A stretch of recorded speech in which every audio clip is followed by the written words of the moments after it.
Coup de théâtre au Parti libéral du Québec. Le chef Pablo Rodriguez qui a montré la porte à une des députées les plus influentes de son caucus, Marois Risky, celle qui était également la chef parlementaire, puisque lui n'est pas élu. Donc, en Chambre, elle était la chef.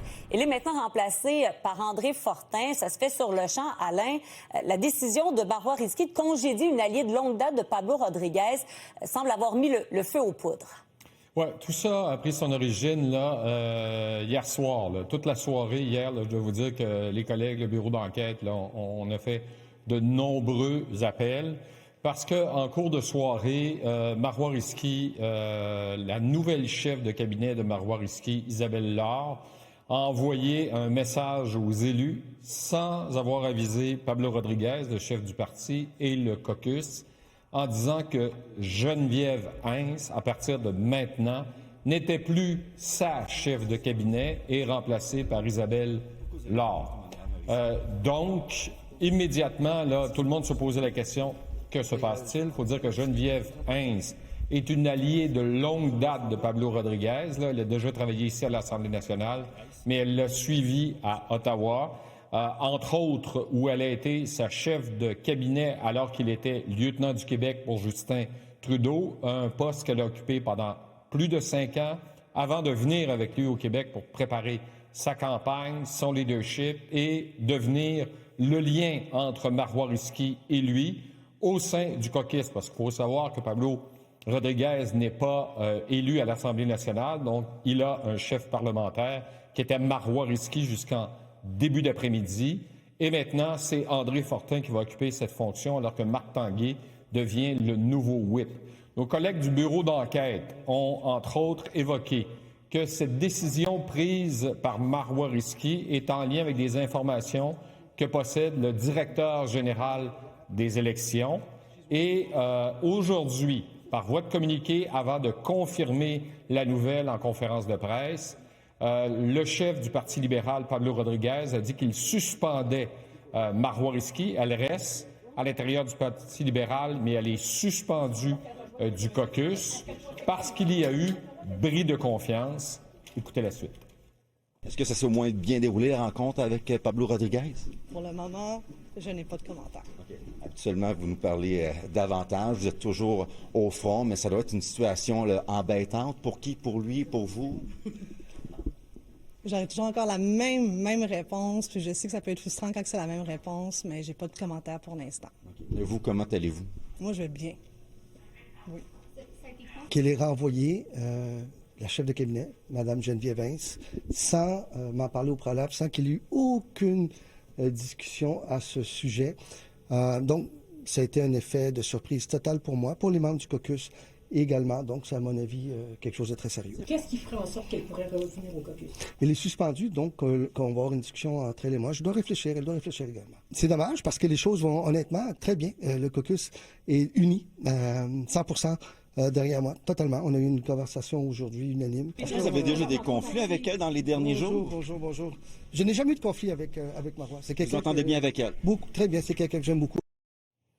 Non, juste vous dire, Marianne, que hier soir et ce matin, Marois Risky s'est présenté au chef de l'opposition, au bureau du chef de l'opposition à Montréal, avec son avocat, hier soir et ce matin, et qu'elle n'a pas voulu donner d'informations à Pablo Rodriguez. C'est ce qu'on sait. Donc, lui, il prétend qu'il ne sait pas pourquoi Mme Hens a été renvoyée par Marois Risky. Maintenant, tout ça va susciter des réactions, entre autres celle du premier ministre qui a réagi ce matin.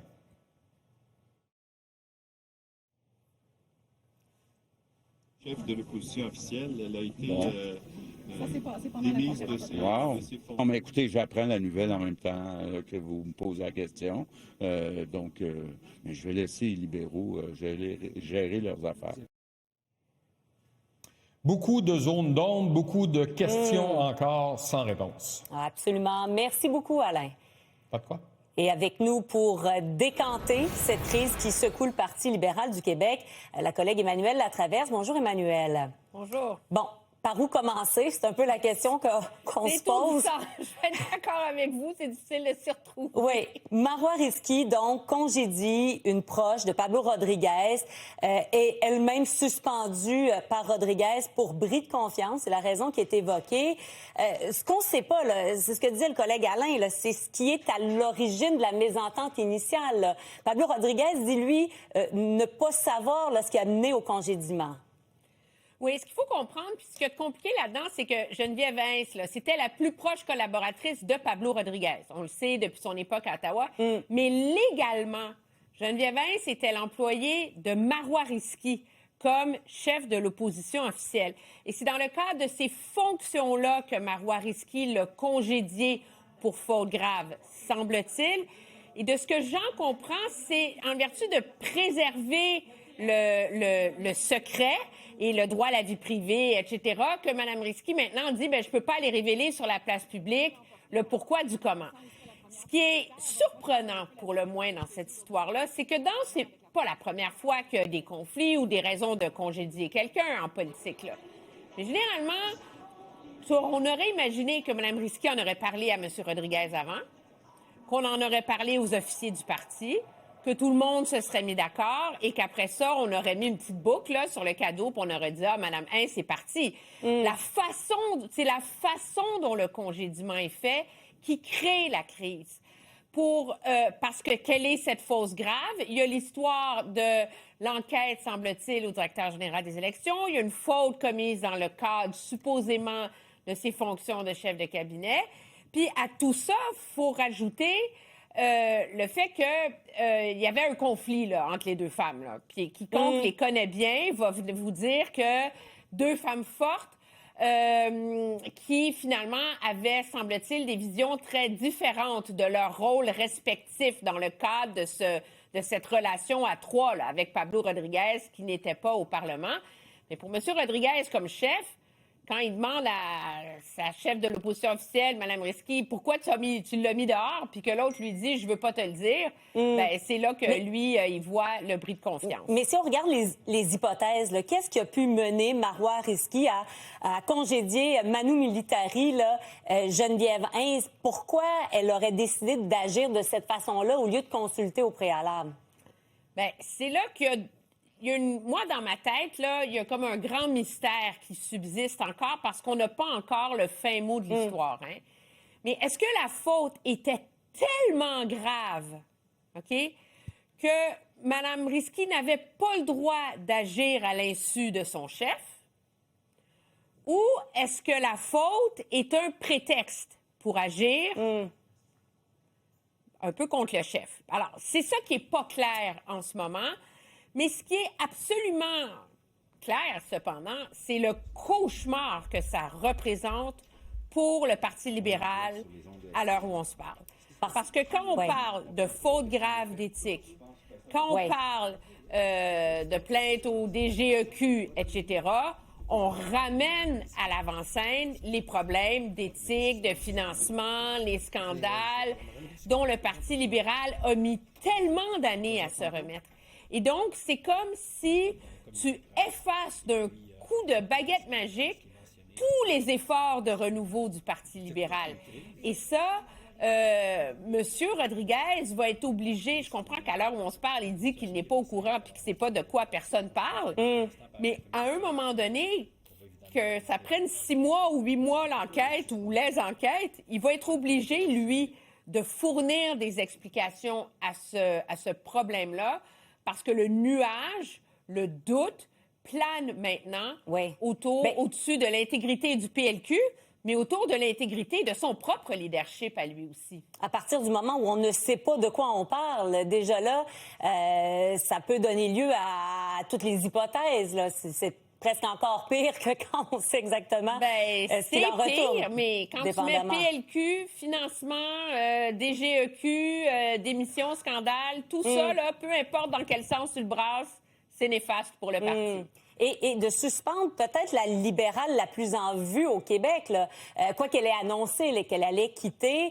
Mais est-ce qu'il n'y a pas là aussi une part de risque de la part de Rodriguez? Parce qu'il peut se mettre à dos des membres du caucus, des militants, des gens qui aiment bien Mme Risky. Oui, ben c'est sûr qu'on l'a vu, là, je veux dire, à la réaction de M. Rodriguez, à quel point il est profondément ébranlé, là. Mais dans les faits, c'est toujours difficile hein, d'avoir une position où tu as un chef qui n'est pas à l'Assemblée nationale avec quelqu'un qui est chef de l'opposition officielle à l'Assemblée nationale. Et de toute évidence, il y avait une tension, là, à savoir qui était le vrai chef. De l'ensemble des opérations, parce que dans les faits, l'action politique à l'Assemblée nationale est liée au reste du parti. C'est très difficile de séparer les deux, c'est sûr, mais en même temps, ce qui est intéressant, c'est que M. Rodriguez n'a pas congédié Mme Risky, n'a pas exclu Mme Risky du caucus. Il l'a suspendu. Oui. Ça, c'est comme être à cheval, tu sais, elle est dehors, mais elle n'est pas dehors. Est-ce qu'elle peut revenir? Est-ce qu'elle peut pas revenir? Bien, il a dit qu'il faudra avoir des discussions. Hein? C'est comme ça qu'il a expliqué la nuance entre suspendu et exclu. Il a dit il faudra se parler. Oui, moi, je pense surtout qu'il va falloir comprendre ce qui se passe, puis jusqu'où est-ce que son leadership est ébranlé et quelle est l'ampleur de cette crise qui lui pend au bout du nez. De la suspendre au lieu de l'expulser, c'est une façon pour le chef du PLQ d'acheter du temps.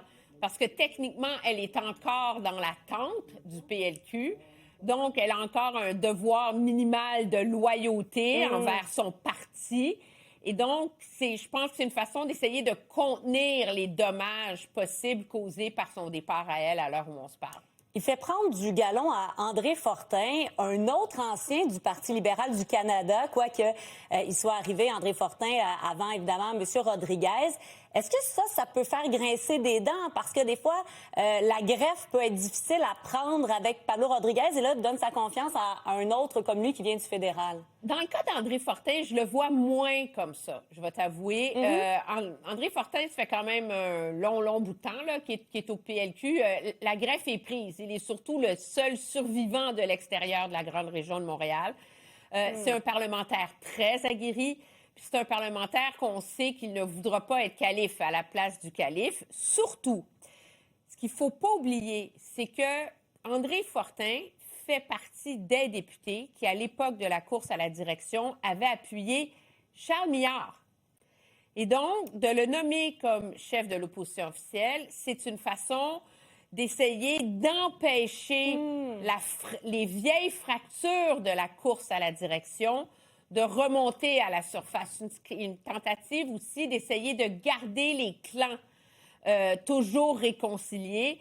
D'ailleurs, d'après les informations que nous avons, puis je veux juste mentionner, je dis nous parce que c'est vraiment un immense travail d'équipe là, de tout le monde qui couvre la politique à TVA, LCN, le Journal de Montréal. Là, il faut quand même le mentionner. M. Millard serait toujours loyal là, à M.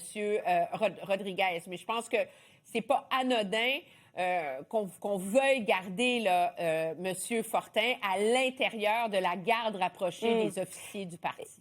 En terminant, malheureusement, le temps file, mais ça pose aussi la question du mari de Marois Risky, le député libéral Gregory Kelly. Ben oui.